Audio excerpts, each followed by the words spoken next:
Street food.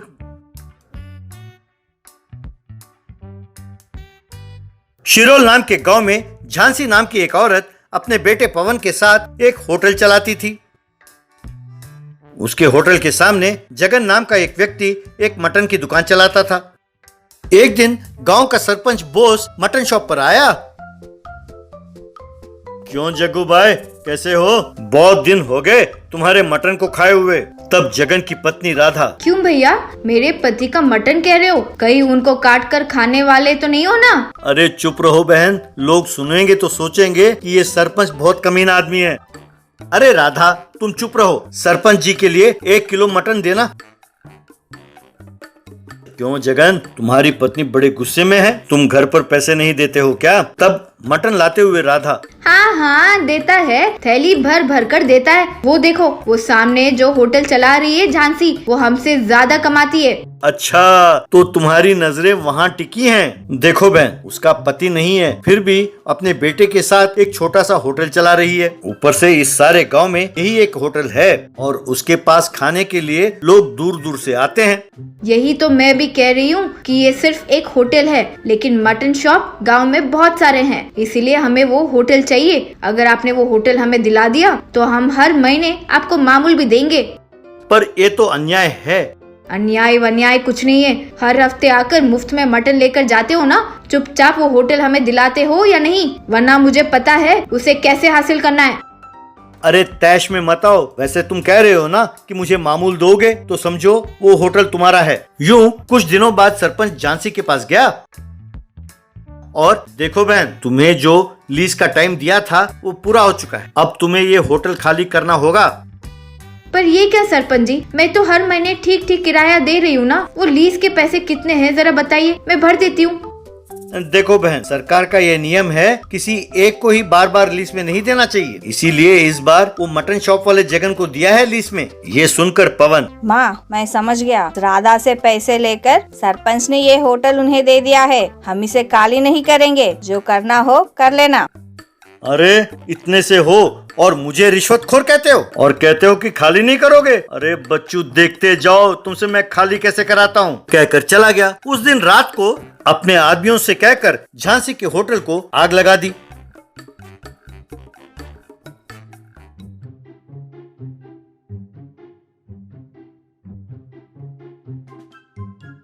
अपने hotel को बर्बाद होते हुए देखकर झांसी और पवन रो रहे थे कि तभी झांसी का भाई प्रशांत वहां पहुंचा। प्रशांत से झांसी, भैया सब कुछ बर्बाद हो गया, जो मेहनत से कमाए थे पैसे सब कुछ राख हो गया। यूं दुखी हो रही थी। दीदी तुम चिंता ना करो, मैं तुम्हारे लिए एक होटल तैयार करता हूँ। यूं गांव के बाहर अपने दोस्तों के साथ मिलकर एक ड्रम को 2 हिस्से में काटा और उनसे चूल्हा बनाया और एक रेस्टोरेंट को खड़ा किया।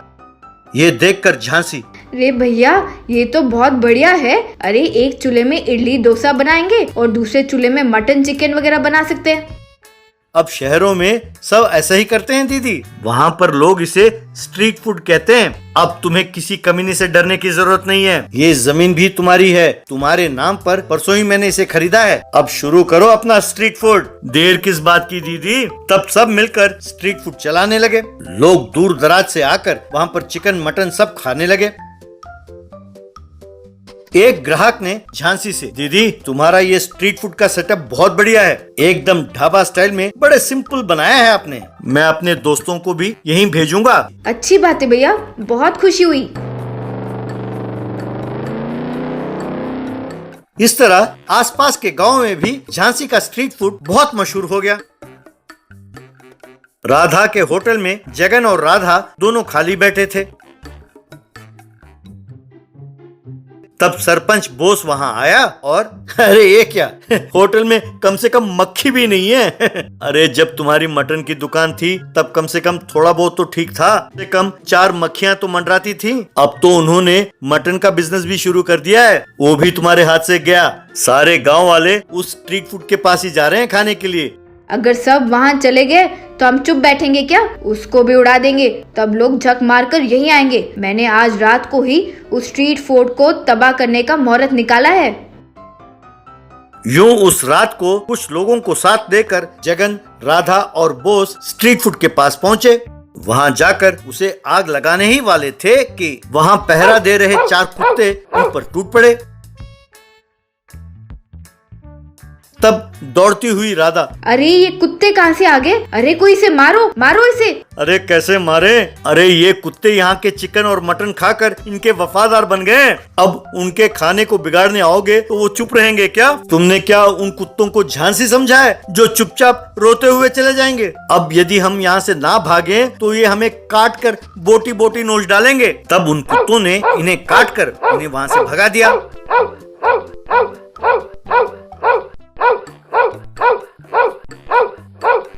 बस तब से इन्होंने स्ट्रीट फूड की ओर नजर उठाकर भी नहीं देखा। स्ट्रीट फूड का बिजनेस खूब अच्छी तरह चलने लगा। गरीब वर्सेस अमीर का खिलौना। सूरत के वारसा रोड में नवरात्रि के अवसर पर एक विशाल मंडप बनाकर उसमें माँ दुर्गा की मूर्ति का प्रतिष्ठा करके बड़े धूमधाम से उत्सव मनाने का फैसला किया लालजी भाई सेठ ने। लालजी भाई सेठ ने मुन्ना नाम के नौकर को बुलाया और, अरे सुन मुन्ना, इस बार अपने गली में अपना मूर्ति जो है सबसे बढ़िया होना चाहिए। इसके लिए जितना खर्च हो कोई बात नहीं, कितने दिन में बना कर दोगे? ज्यादा लोगों को काम पर लगाना हो तो कोई बात नहीं। इस बार इस आसपास के गलियों में सबसे बढ़िया मंडप हमारा होना चाहिए। इस नवरात्रि के अवसर पर हम ढेर सारे खिलौने भी सजाएंगे। उसके लिए एक सीढ़ी नुमा स्टेज तैयार करो। इसकी चर्चा सारे सूरत में होनी चाहिए। ऐसा ही होगा सेठ, आप मुझ पर छोड़ दीजिए, आप निश्चिंत हो जाइए। जब स्टेज और मंडप तैयार होगा तो आप ही हैरान हो जाएंगे, कहकर एडवांस लेकर घर चला गया। घर पर अपनी पत्नी से मुन्ना, जी सुनो, मैंने सेठ के लिए वहाँ मंडप और स्टेज बनाने का काम ले लिया है। मैं कुछ दिनों के लिए बहुत बिजी हो जाऊंगा, तुम बीच बीच में फोन मत करती रहना। तो ये सब सुनकर मुन्ना का बेटा चिंटू, बापू बापू मैं भी आपके साथ आऊँ? हमारे स्कूल की छुट्टियाँ है, मैं भी आकर तुम्हारा हाथ बटाऊंगा। ठीक है, मेरी हेल्प करने की जरूरत नहीं है, पर कल सवेरे तैयार हो जाना, जल्दी चले जाएंगे, तुम्हें भी अच्छा लगेगा। अगले दिन सवेरे दोनों उठे, तैयार होकर सामान वगैरह लेकर सेठ के गली में पहुंचे।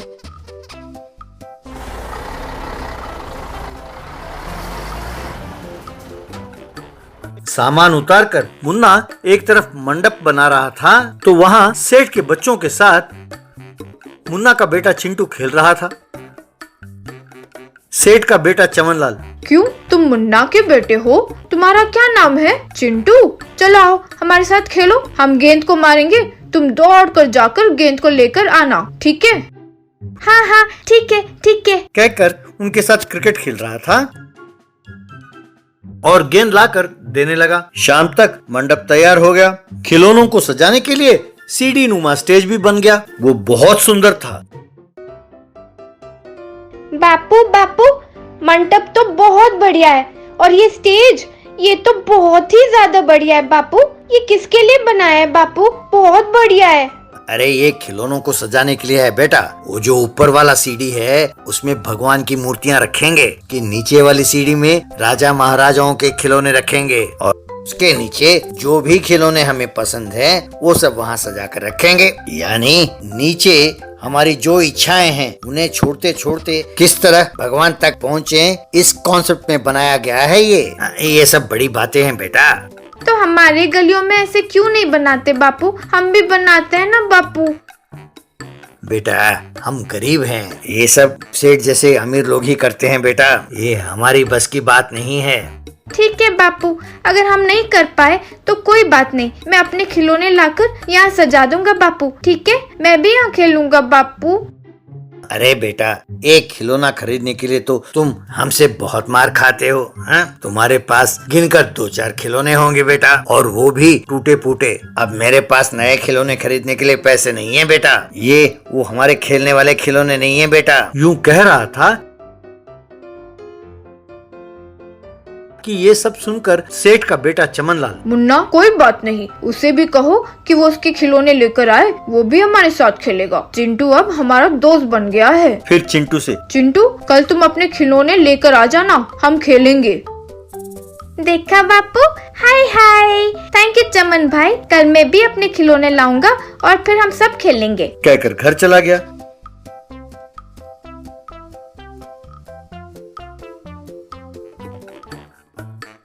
रात को अपने सारे खिलौने बाहर निकाला, उन्हें साफ करने लगा। जो खिलौने टूट गए थे उन्हें गम से जोड़कर सबको एक प्लास्टिक थैली में रखकर अगले दिन सवेरे उन खिलौनों को लेकर वो उनके घर गया।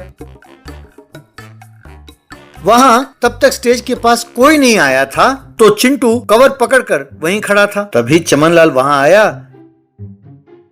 चिंटू को देखकर, हे चिंटू, तू आ गया? लगता है तुम खिलौने भी लाए हो। रुको, मैं भी अंदर जाकर अपने खिलौने लेकर आता हूँ। कहकर घर के अंदर गया और खूब कीमती कीमती खिलौने लेके आया। बड़े बड़े कार के खिलौने, टेडी बेयर के खिलौने, सुपर हीरो के खिलौने, इस तरह ढेर सारे खिलौने लेके आया। उन्हें देखकर दांतों तले उंगली दबाते हुए चिंटू, अरे वाह चमन भाई, क्या खिलौने हैं तुम्हारे पास, एक से बढ़कर एक। ये कार का खिलौना तो इतना बढ़िया है।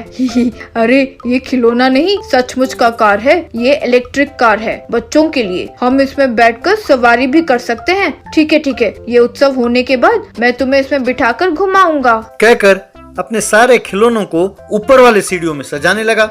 चमन चिंटू से, हे चिंटू, तुम अपने खिलौने भी सजाओ। पर चिंटू मारे शर्म के अपने खिलौने बाहर नहीं निकाल रहा था। ये देखकर चमन, क्या हुआ, निकालो अपने खिलौने। तुमने मेरे खिलौने देखे ना, तो मैं भी तुम्हारे खिलौने देखूंगा। कहकर उसके कवर को छीना और उसके अंदर के एक एक खिलौने को देखने लगा। वो सब लकड़ी के खिलौने थे, किसी के हाथ टूटा, किसी के पैर। ये देखकर चमन, अरे वाह, तुम्हारे खिलौने भी बहुत बढ़िया है भाई। तुम ऐसे शर्मा क्यों रहे हो? तुम भी अपने खिलौने सजाओ, मैं तुम्हारे पीने के लिए कुछ लेकर आता हूँ। कहकर चमन जैसे ही अंदर गया तो वहाँ लालजी भाई सेठ आया और चिंटू को देखकर डांटते हुए, ए, कौन हो तुम? खिलौने चुराने के लिए आए हो? चोर कहीं के। चलो फुटो यहाँ से। पता नहीं कहाँ से आ जाते हैं। वैसे यहाँ कोई क्यों नहीं है?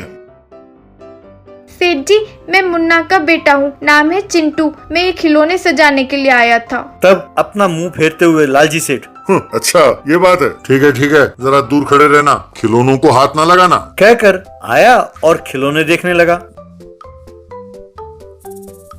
वहाँ देखा तो उसको चिंटू के पुराने मैले खिलौने दिखाई दिए। बस उन्हें उठाकर फेंकते हुए लालजी सेठ, ये गंदे खिलौने यहाँ किसने रखा है? क्यों रे गधे, तुम इतने गंदे मैले खिलौने हमारे खिलौने के पास रखते हो? आने दो मुन्ना को, हमारे टांग तोड़ दूंगा। कहकर उसे धक्का दिया।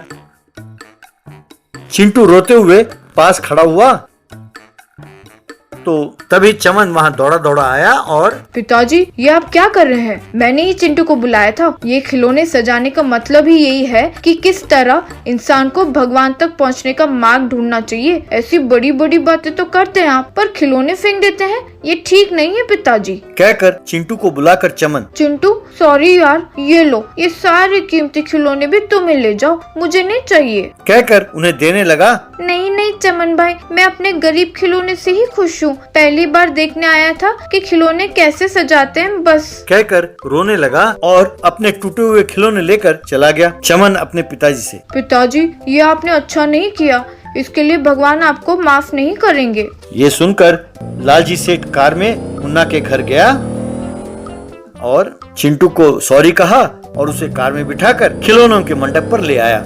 इस तरह चिंटू और चमन खुशी खुशी वहाँ खेलने लगे।